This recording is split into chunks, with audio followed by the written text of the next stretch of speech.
Je me demandais, ça te dirait pas de, tu veux pas sortir avec moi? Avec qui? Bah avec moi. Avec toi? Ça va pas, t'es malade. Non mais tu sais, les garçons veulent toujours sortir avec moi. Moi, je veux juste rester amie, je suis trop jeune, quoi.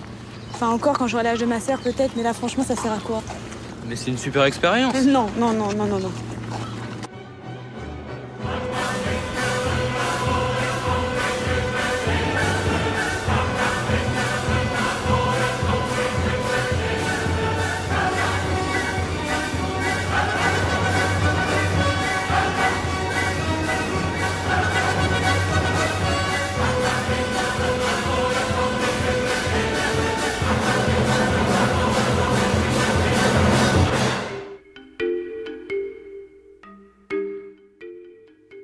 Bonjour à tous et bienvenue dans Pop et Cornet sur Radio Campus Amiens, votre émission Ciné Canapé.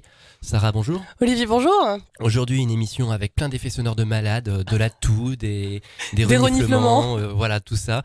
Donc excusez-nous à l'avance, on est tous les deux bien malades aujourd'hui. Oui, mais comme on est malade, mais qu'on est gentil, on s'était dit qu'on allait pallier plein d'effets sonores un peu bizarres par d'autres effets sonores vachement plus cool. Voilà, et aujourd'hui, effectivement, un film extrêmement sonore avec Les Beaux Gosses de Riyad Satouf en 2009. Oui, alors ça commence bien. Riyad Satouf, donc, qui est dessinateur de bande dessinée à la base, qui est surtout connu pour La vie secrète des jeunes, tome 1, 2, 3, 4, 5, 6, 12. Donc il a fait son film en 2009 et qui a été quand même présenté à la quinzaine des réalisateurs à Cannes de la même époque. Excusez-nous du peu quand même. Voilà. Donc en général à ce moment-là on pitch. Sarah, est-ce que tu te sens capable de pitcher l'impitchable? Ouais, non, j'ai envie de vous planter le décor d'abord parce que ça me tient à cœur et que ça vous aidera vachement plus à imaginer le pitch dans cette espèce de magnifique scène qui sert d'introduction au film. Mais c'est quoi ça?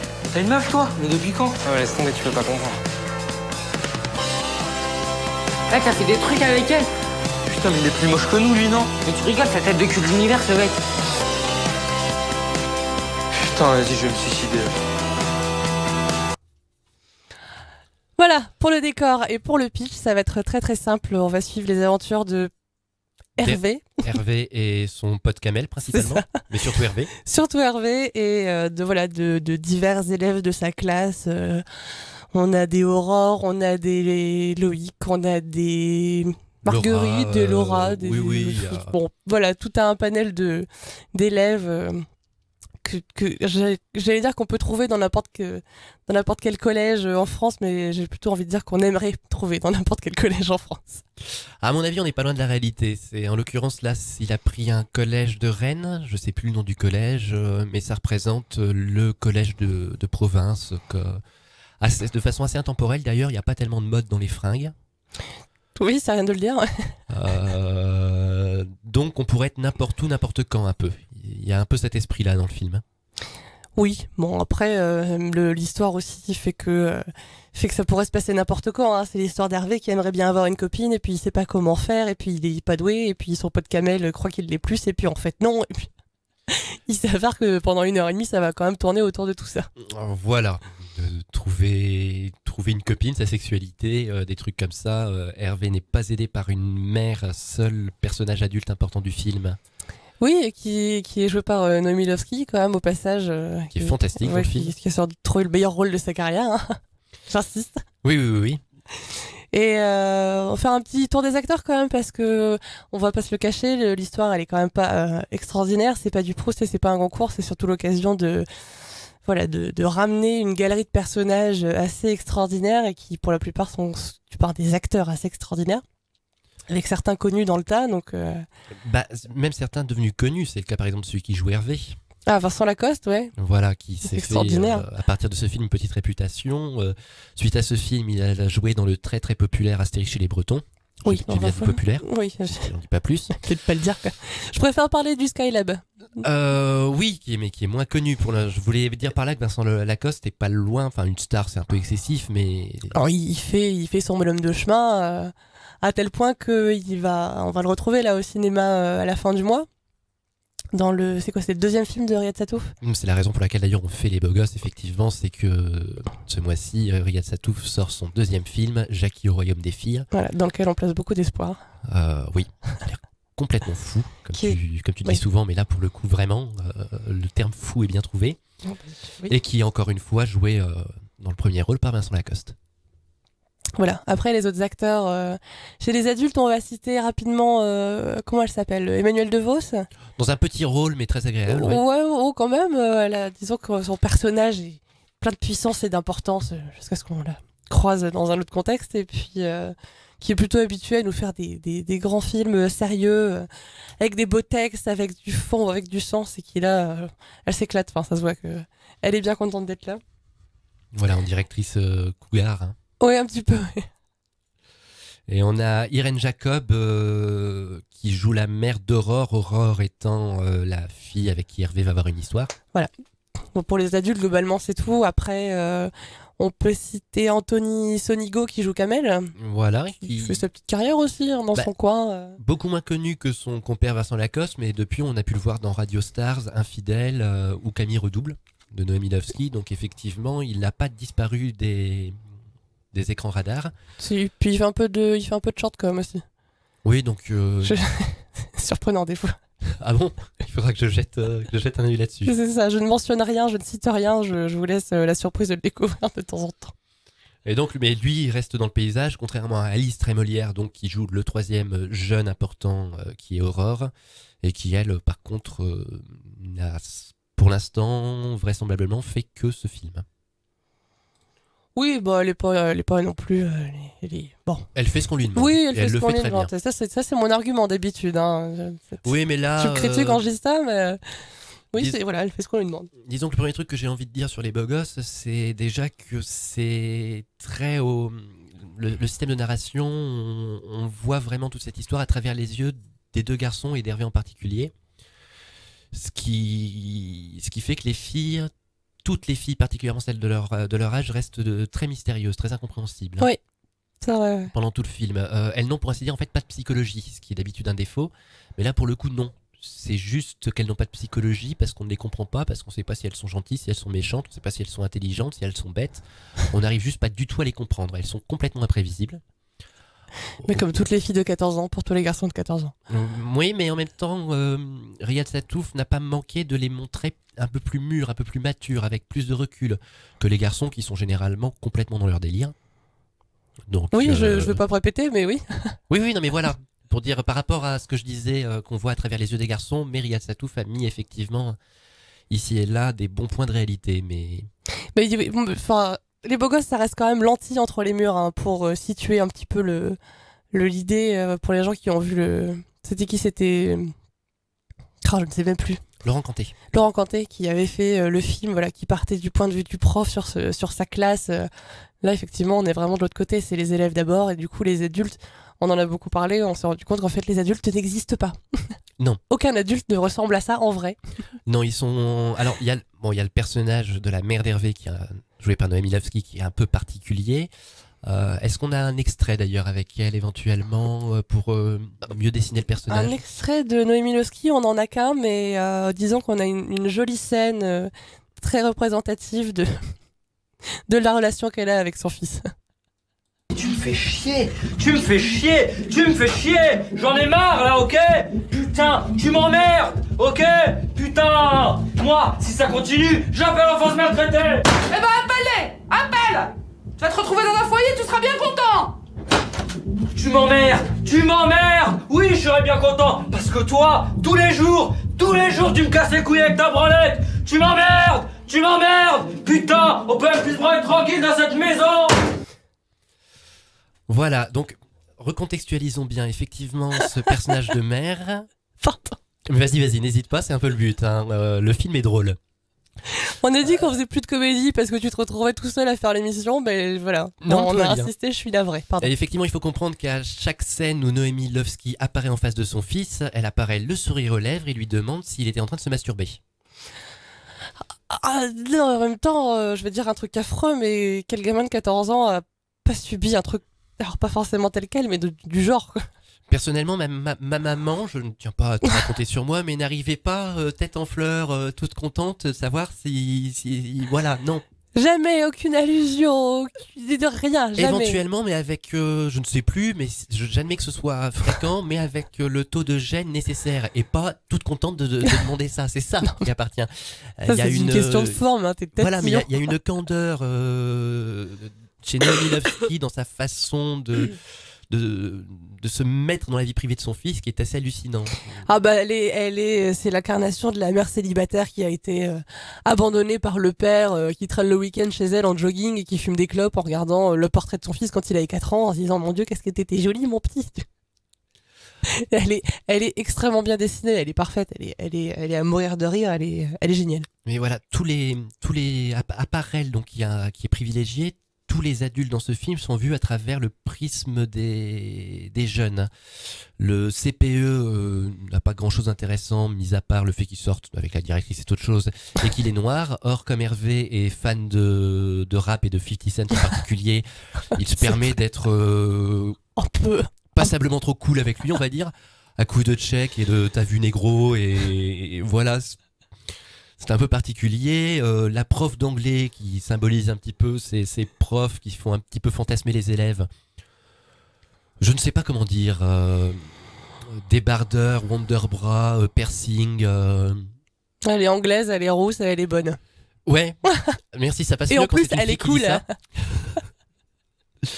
Voilà, c'est vrai, on a un prof de sciences suicidaires, on a un prof de maths complètement à l'ouest, ou c'est l'inverse, je sais plus d'ailleurs. Ce sont des caricatures assumées en fait, tout simplement. Ce sont systématiquement des caricatures assumées et ça, une fois qu'on comprend que c'est tout simplement parce qu'on le voit à travers les yeux des jeunes, ça passe parfaitement. Mais il faut dire, pour être sérieux, juste 2 secondes, que au-delà du fait que c'est un film génial et très très drôle, c'est aussi un film qui est extrêmement bien fait. Satouf a pas décidé de faire une comédie à 2 balles sur une classe, on en a vu plein, notamment l'année dernière, ça nous a un petit peu fait mal au cœur. Mais c'est tout sauf délicat et c'est tout sauf fin et c'est lourdingue et c'est potache et en même temps c'est extrêmement bien foutu, c'est extrêmement bien vu et c'est ce qui fait que le film est un très très bon film et une super comédie. Oui, je précise d'ailleurs, et à l'encontre, on a déjà eu cette conversation tous les deux, à l'encontre de ceux qui considèrent qu'au César on récompense jamais les comédies, il a eu le César du premier film. Oui. On a donc un joli contre-exemple ici, un César en plus qui me semble tout à fait mérité. Il faut savoir qu'effectivement c'est fait vraiment extrêmement intelligemment, et que Satouf emprunte à des... Il connaît le cinéma, il emprunte notamment, c'était ce que je te disais, aux techniques naturalistes. Moi, cette façon de filmer les visages en très très gros plan pour bien souligner les imperfections, je suis pas un spécialiste du naturalisme, mais ça m'a fait penser à des films de Keshish que j'ai pu voir notamment. Bah oui, non mais je suis désolé. Mais je sais. C'est ma référence naturaliste, je connais ces films. Il y a effectivement certains plans qui font penser à des plans de l'Esquive. D'accord. Et pourtant, ça reste une comédie. Le ton, effectivement, est fondamentalement différent. Oui, mais même dans l'image, mais le grand avantage de Satouf qui fait que ça n'est pas un Keshish. Parce que, pardon, hein, mais moi, Keshish, ça me. Oui, non, mais évidemment, gonfle, c'est pas Keshish. c'est sympa, c'est naturaliste, mais c'est tout gris. Et à un moment, ça me saoule. Ce qui est génial chez Satouf, c'est que dans son naturalisme, si tu veux, il a insufflé son côté BD. Ce qui est étrange parce qu'il fait que de la BD en noir et blanc, mais un espèce de côté très coloré, très comics, très. Voilà, quelque chose de très dessiné et de complètement surréaliste en même temps, dans le sens où tu sens bien que ces gens, c'est des personnages de BD. De toute façon, ils ont leur costume de personnages de BD. Ils ont, comme tous les personnages, ils ont le même costume sur un cintre différent tous les jours. Un cintre différent tous les jours. Et ils sont toujours habillés pareil. Parce que c'est leur personnage. Et ça, c'est typique des BD. Et rien que de mettre ça sur un écran, je trouve ça génial. Non, mais il y a un sens du cadrage, tout ça, effectivement. Ce que je voulais dire, je voulais pas dire que ça ressemble à du Keshish. Je voulais dire que Riyad Satouf utilise plusieurs techniques. J'ai parlé d'une de ces techniques, tu parles d'une autre de ces techniques, des techniques étudiées, élaborées, des techniques très sérieuses de cinéma pour faire au final plus qu'une simple comédie drôle, un film réussi. Ah bah, et puis au-delà de ça, parce que sa vision des jeunes est quand même extrêmement juste. Extraordinaire. J'ai envie de vous faire écouter un truc qui résume pour moi tout le film. Et Hervé, je voulais te dire, tu veux sortir avec moi? Je t'aime. Hein, quoi, répète? Je suis amoureuse de toi. Mais t'es ouf, t'as eu ta gueule, t'as un boudin. Oh la pauvre meuf. Donc Donc voilà, ce pauvre Hervé, vous pouvez pas savoir à quel point ce pauvre Hervé, qui a quand même une dégaine immondissime, qui a pas de chance avec les filles et qui pense qu'il est malheureux et maudit et qui se dit que de toute façon toutes les filles sont des grosses pabelles méchantes. Voilà, il arrive cette fille qui effectivement ressemble pas à grand chose et il fait exactement il le fait exactement à elle, ce qu'on lui a fait à lui, et il y a rien de plus typique chez moi dans le comportement adolescent qu'on puisse mettre dans une histoire et sur un écran, et rien que ça, je trouve ça exceptionnel. Oui, Lacoste est absolument génial dans ce film. Il a d'ailleurs reçu le prix Lumière de la révélation masculine avec son pote Sonigo. Ouais. Mais par contre, il va falloir qu'il étudie rapidement d'autres méthodes de jeu parce que ça va moins bien marcher quand il aura 30 ans. Ça, c'est très très méchant ce que tu dis, parce que moi je l'ai vu dans d'autres films et il parle tout à fait normalement. Mais dans ce cas-là, mais dans ce cas-là, il reste un adolescent. Pour l'instant, ça va, ça reste un adolescent. Bah, il a 20 ans, enfin. Bon, oui, non mais. Pas lui demander c'est pas pour être méchant. J'attends beaucoup de lui, j'espère que. Donc. Voilà, je ne sais pas si tu as quelque chose d'important à rajouter. Non, en fait, on vous fait une émission fictive. Hein. Il faut pas croire, si on avait pu vous passer le film, on vous aurait passé le film. C'est vraiment pour le bonheur d'en écouter des morceaux avec vous et puis d'en parler un petit peu, parce que dans le genre très très très bonne comédie française, c'est quand même dommage de passer à côté. Il y a des trouvailles absolument géniales. Enfin, je vois pas comment on peut déjà ne pas aimer ce film, et ensuite je trouve ça dommageable de passer à côté. Donc c'est vraiment l'idée de voilà, on vous en parle, il faut aller le voir. C'est un bon film, une bonne comédie et quelque chose de très intéressant sur les jeunes que Satouf connaît bien, qu'il a bien étudié et qu'il représente extrêmement bien. C'est ça. Voilà. Alors on va passer tout de suite au conseil. Conseil. Alors moi je vais démarrer avec le mien.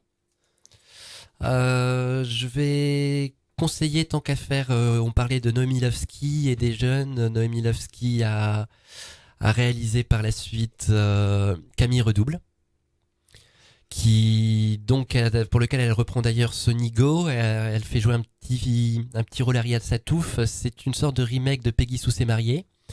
C'est l'histoire de Camille, adulte, pour qui la vie se passe pas très bien. Et puis, une nuit, lors d'une fête trop arrosée, elle se réveille dans la peau d'elle-même, 20 ans plus tôt, alors qu'elle était encore à l'école. Et c'est une très très bonne comédie. D'accord, je n'ai pas vu, mais qui a remporté, je sais plus combien de prix au César l'année dernière. Quelques-uns. Hein. Plus souvenir là-dessus. En tout cas, ils étaient souvent nominés. Elle était souvent nommée. Oui. Pardon, dans plusieurs dans la même catégorie. Et ils ont reçu quand même quelques... Il y avait eu un bon succès critique et public. Donc, effectivement, des comédies réussies, il y en a, et reconnues par les Césars, ça existe. Bon. Oui. Alors moi, dans le genre... non, mon conseil du jour, ce sera Les Banlieusards. Si vous arrivez à le trouver, ça c'est un autre défi. Mais j'ai réussi, donc il n'y a pas de raison. Les Banlieusards de Joe Dante, qui est un film des années 80, qui est un peu dans le même genre... un peu série B sur une communauté donnée, donc à savoir les gens qui vivent dans les banlieues américaines, genre Wisteria Lane. Enfin, d'ailleurs, ça doit être le même décor à l'époque de Wisteria Lane. Un film qui a été monté pendant une grève des scénaristes, qui a été écrit et tourné, réalisé en un mois, avec plein de gens qui devaient être coincés par la grève à l'époque, genre Tom Hanks, Bruce Dern, Carrie Fisher, enfin bon, des petites personnes comme ça pas très connues, sur la perception qu'on peut avoir de ses voisins et jusqu'où on peut aller pour atteindre la vérité. En tout cas, ce qu'on croit être la vérité. Je l'ai pas vu, je tenterai de suivre ce conseil. C'est de la très très très très bonne série B. Ah non, mais je veux bien, je tente. Exceptionnel. Très bien. C'est tout. Olivier, on va finir sur... Fais-nous une belle fin. Alors d'abord, tu vas nous annoncer la musique. C'est vrai. On va finir sur les Vaselines, donc qui est la chanson du générique des Beaux Gosses, pas chantée par Divine, chantée par les Vaselines. La chanson c'est You Think You're a Man. Je vous laisserai écouter, je pense que vous savez déjà ce que c'est. Et comme le disait Baby Herman dans Roger Rabbit, le problème c'est que j'ai le vice d'un mec de 50 ans et le zizi d'un gamin de 3 ans.